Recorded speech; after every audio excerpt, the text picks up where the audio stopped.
everyone, my name is Chloe. I am losing weight and talking about it on the internet. Welcome, welcome, welcome. You probably already know how this week went because of the title of the video, but basically I kind of failed myself a bit this week. So later I'm going to give you my, I think it's 6, do I have 6? Yes. I'm going to give you my 6 top tips for recovering from falling off the wagon, messing up, whatever you want to call it, because I think some of the things that I learned this week are going to be really beneficial for you guys, so I will be sharing those with you guys later. But first, let's actually talk about what happened this week. On Monday, I started out with the best intentions. I ate really well. I did my little walk as I promised you guys that I was gonna. Here is a clip from a very unflattering angle. I planned to get one of these every day because I thought it would make a very cute little montage. But I didn't, because I didn't do all of the walks this week as I said that I would. This is going to sound completely like I'm making an excuse, but basically I have eczema. It's pretty much all over me, but I very rarely get it on my toes or my feet. And this week I was kind of struggling with that a bit more than usual. I got some eczema on the bottom of one toe. One toe kind of messed up my week, guys. But to be fair, it is still kind of an excuse because I could have found a way to work around it. However, if you have eczema, you know the last thing that you want to do is be like sweating in that area or anything. And when you do walk, like your feet sweat. That's why we wear like socks and breathable trainers and stuff when we do any kind of exercise. And at the moment, walking a mile for me is exercise. So I have to be really careful about that. So I'm just kind of letting it heal before I continue on with that. And it is pretty much good to go now. So next week, as I said, I kind of started out pretty well on Monday. However, that evening, the person that I live with wanted to order takeout, and I was like so quick to say yes to ordering some takeout for myself. I honestly can't even remember what it was. And this was Monday, so it cannot have been that great if I can't remember what it was. It's just not worth it. That being said, that trend pretty much continued for the rest of the week. I would eat pretty okay for breakfast and lunch, and then I would eat something really calorie dense for dinner, and I would always be over by a lot. And I felt really bad about that every single time. Yeah, I continued to do it because I know that I'm sabotaging myself, and it's not a superficial thing where like I'm like, oh, but you really want to be thin so you can't eat like this. It's a health thing. I know that those choices are bad for my health, and yet I'm still continuing to do it. I don't understand why, other than I have had a pretty stressful week in general, just for reasons that we don't need to go into, but like stressful weeks happen in life. I'm sure you guys experience them all the time too, and whenever I do seem a little stressed out, my response seems to be to eat more, which is not ideal and it's not necessary. When it comes to pretty much anything, I'm quite an all or nothing person. I tend to either do everything right or just like sabotage myself and give up really quickly, and that is like a common theme for me. It's not great to say this, but I feel like a lot of people who overeat will be able to agree with me that I'm very much about kind of instant gratification, and food gives you that, and that's not a great mindset to have, especially when it comes to weight loss. So I am trying to change that mindset. You know, this is going to be a long-term thing. It has to be sustainable. Yeah, I've kind of had to pick myself up, dust myself down, and try to like analyze why this has happened a little bit. I know full well what happened. It was because I was feeling stressed out, and my emotional crutch is to eat more.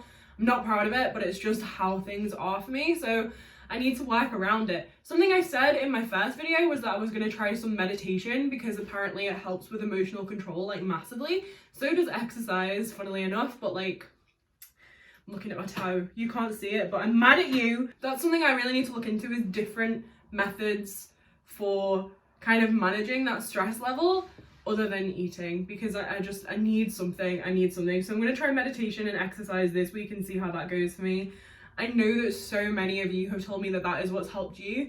So first of all, thank you for the advice, but second of all, I actually need to implement that now, because this is not sustainable for me to continue to use food as a way to manage my stress levels, and sustainability is so important when it comes to losing weight. I've spent basically the whole week sabotaging myself, like Monday through Saturday, and it's exhausting, to be honest with you, because every single time it happens, I'm just upset with myself all over again. I don't know why I continue to do it, but I do. And if you have similar experiences, please talk to me about it in the comments and tell me how you handle it, because it's really frustrating. I'm so mad at myself.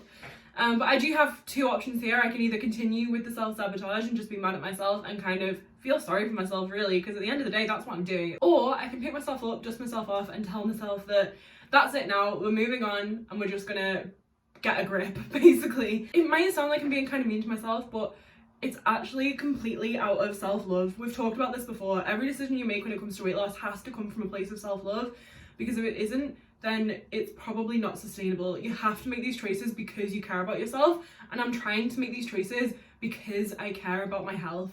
So I really do have to decide that I love myself enough to continue on. And I fully do. Like, I want to be healthy. That's the end goal. So I'm not going to be mean to myself about it. I'm not going to shame myself for it. I am frustrated, which is a completely different thing. But that doesn't mean that I'm like angry, because I understand why it happened. It happened because I was stressed, and that's the only way that I've ever taught myself to deal with negative emotion, is to just eat more food that isn't necessarily very nutritious and is very calorie dense. The thing is, messing up doesn't mean that you just give up. I cannot afford to give up. I'm not healthy yet, and I want to live a long life. I don't want to die middle-aged. Dying middle-aged isn't worth being able to cope with my stress. It doesn't even count as coping, because I'm technically making myself more stressed out because I know how important this is to me. As well as implementing some kind of stress management, I think I also need to look at accountability. So for the next week, I'm going to trial and see how it goes. I'm going to trial posting all of my meals on Instagram. If you want to help me out with that accountability, then you are entirely welcome to. You can follow my Instagram, I'll pop the handle here, and you'll see the things that I'm eating next week. I'll warn you now, I am not very creative. I eat pretty much the same thing on a rotation all the time, so there's not going to be anything super interesting. I don't have any amazing recipes to share with you. This is purely for my benefit, and I have no shame in telling you guys that. Apparently, when I feel emotional about anything, my response is just to overeat, and I really need to work on that. So I think accountability is the way forward for me, and I'm gonna need you guys to help me out with that. Despite the fact that I binged, or like, I don't know if it's a binge, I think it's just going over my calories. I think maybe I had one binge this week, or something that could be, oh wait, there was two. There was definitely two. I don't want to tell you the details of that, that feels a little bit too personal, but there was 2 occasions this week where I did binge eat. I think a binge is qualified by being like an excessive amount of calories. It was more so than I would need to eat in like a day in one meal. I'm not proud of it, but it's just a reality for so many of us that I'm not ashamed to share that with you guys, because I don't want you to feel ashamed of it. You shouldn't feel ashamed of it. If it's something that happens to you, feeling shame about it is only going to make it worse. I want to share that kind of thing with you guys because we need to destigmatize these things if people are going to talk about it and work towards solutions. So yeah, like I said, I obviously did eat way over my calories this week, but it kind of turned out to be like a maintenance week. Somehow the eating like I have been in the past couple of weeks during breakfast and lunch has somehow balanced out the whole situation, and I've stayed relatively the same weight. I've actually lost 0.1 of a pound. We celebrate everything here though, so I'm still gonna give myself the confetti. Woo! Celebrate every small victory. I haven't actually gained anything, and I was terrified. I actually debated not weighing myself at all, but obviously I've set up this like framework here where I do share with you guys what my weight is every week, so kind of had to for the sake of the experiment. And I think this is good advice. I'm going to tell you why I nearly didn't weigh myself. This isn't one of the points, but if you think it will be more detrimental to see weight gain than it would to just not weigh yourself, just don't do it. Just wait till next week. Get yourself back in the right mindset and wait until next week or the week after even. Give yourself that recovery time. Because if you step on the scale and see that you have gained like all of your weight back, depending on where you are on your journey, that might not be possible. But if you see that you gain back a significant amount of weight, that's just going to make you feel even worse. For some of you, it might be necessary for you to see what kind of change you do need to make going forward. So if that's you, then fine. But if you think that it's going to hurt you more than help you, just don't do it. You don't need to. It isn't necessary to weigh yourself every week. And that was my thinking. I was thinking, if I see that I've gained back all of the like 6 pounds that I've lost so far, I'm going to be so devastated because 1 week has undone everything. But it didn't. I might have just been lucky, like maybe I've lost a lot of water weight this week or something, but that just goes to show you guys that what I say all the time of like one meal isn't going to ruin all of your progress is true. Because like 4 meals didn't ruin all of my progress. I think that's worth thinking about, but I don't know how it happened, to be honest. I didn't track very well this week because I just didn't want to know. So maybe I was kind of within like maintenance calories in the end, but it really felt like I wasn't. It was actually kind of a scary week to think that I was so easily swayed back to old habits just from feeling a little stressed. Anyway, I've given you the story of this week. That's the last. I will talk to you a little bit about next week's goals in a moment. But first of all, let's go through my top 6 tips for what you should do when you fall off the wagon, or whatever you want to call it. The first thing is to avoid negative self-talk. This is really difficult because you inherently want to guilt yourself into doing better, but at the end of the day, guilt and anger and hatred towards yourself, they don't work as reinforcement. You need to be a bit more positive and kind to yourself. Not just that, there are terms that we use like falling off the wagon, like messing up. Isn't that what people say when they've like cheated in movies? When someone cheats on their partner, they're like, babe, I just messed up. Yeah, okay, if this is a term that we use for things that like are actually significant, like cheating on your partner, maybe it's not a term we should use when we mess up with our diet. Maybe that's just a little bit too extreme. You don't need to start calling yourself a fat anything, like a fat bitch or a fat this or a fat that. You just need to tell yourself that this is just one thing that's happened. No one has ever been able to guilt themselves into getting healthy, or at least I'm assuming that that hasn't happened, because that's kind of depressing if it is. You haven't actually done anything wrong in the grand scheme of things. Have you delayed your progress slightly? Maybe. But is it a huge deal? No, not really, because you can carry on. Slipping up doesn't mean that you stop. You are a badass for even deciding to get yourself healthy in the first place. You think you can't handle one challenge?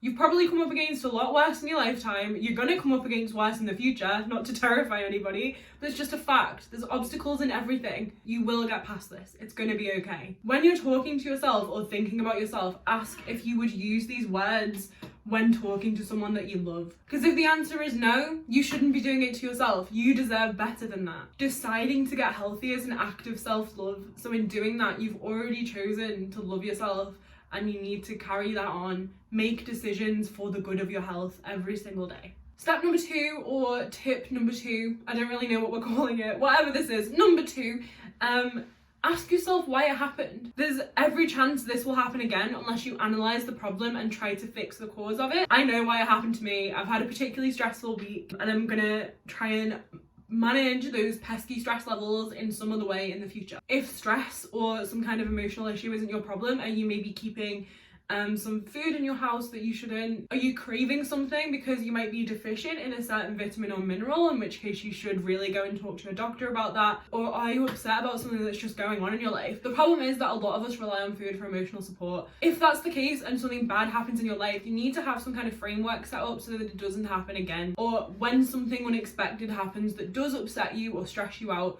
you have somewhere to turn other than food. This might be a little controversial, but tip number 3 is to just allow it to happen. Some people might say that that's bad advice, but I know, for example, if you are grieving, or if you're going through a horrendous breakup, if you're facing a major life change, food is the last thing on your mind, and it should be. If you're going through something, then just allow yourself a little bit of room, you know? That being said, you don't want to lose sight of the reason why you started in the first place, because sabotaging your entire goal during a time that's already difficult is just going to make things worse. So while you do need to give yourself room to breathe during times of like high emotional intensity, you still need to bear in mind that you still are on a journey here, cringe, and you can't lose sight of that in the meantime. This thing that you're going through is temporary, hopefully, and your health in the long term is not. So, you know, if you're having a really bad few days after losing somebody or going through a breakup or any of those big life changes, like I said, maybe it is okay for you to just eat what is available and not panic too much about it. But you do need to make sure that you'll be able to kind of pull it back again when you get to that stage. Tip number 4 is just to talk to somebody. If you feel bad about messing up, your first port of call should probably be to talk to somebody that you trust. We tend to be really harsh on ourselves when we have some kind of failure in our lives, and talking to somebody who loves you can really help you frame it differently. Also, it's good to have somebody in your life who you can be open with about your weight loss journey. Cringe again. I still don't like calling it that, but people call it a journey for a reason. It's because it's something that takes time, motivation, direction, and perseverance. I don't know about you, but I find that a long journey is best with some good company in the car. I love a good metaphor. That's all I have to say about that really, is just to talk to people. It is good for you. Number 5 is to reconfigure your plans. Consider that something might just not be working. If you find that you're messing up on the regular, it could just be that something isn't right for you. I don't believe this is the problem in my case, but it may well be for you. Maybe you're on a plan that is too restrictive for you. Maybe you're not giving yourself room to eat enough foods that you like. Maybe you're not being experimental enough with recipes to make sure that you're eating foods that leave you feeling genuinely satisfied. You need to consider if the expectations that you have of yourself are realistic and if they are actually helping you work towards your goal in a sustainable way. If you're usually happy with your plan, then this likely isn't the problem. But if you find that you are struggling on the daily, you're going to bed hungry, or you're generally just feeling deprived, it might be time to go back to the drawing board, maybe talk to your doctor and come up with a new plan. Tip number 6 is just to remember that it's not square one. You have already learned so much about your body and nutrition, whether or not you have been doing this for 3 weeks or for a year. Guaranteed, you've already got something out of it. You've probably already seen some kind of loss. You've probably already started to feel healthier, and this isn't the end of it. Even if you have managed to get back to square one somehow, you've lost it all before and you can do it again. Now it's just a case of finding a way to make it more sustainable for you. Be kind to yourself. Remind yourself why you're trying to lose weight, and remind yourself of that why every single day. You will get there in the end. I believe in you. I don't even know who you are, but I believe that you've got this. Experiment week 3. Results minus 0.1 pounds. Total loss 4.7 pounds.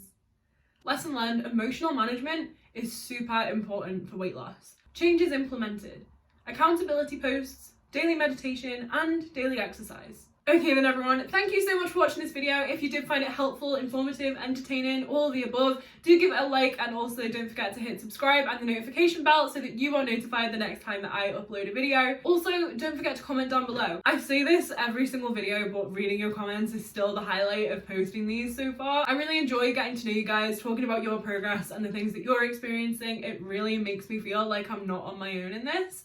So thank you for those of you who comment every week. It really does make me so happy. Also, don't forget to follow me on Instagram so you can keep up with my daily accountability posts. Thanks again for watching everyone. I'll see you all on Wednesday. I love you very much. Bye bye.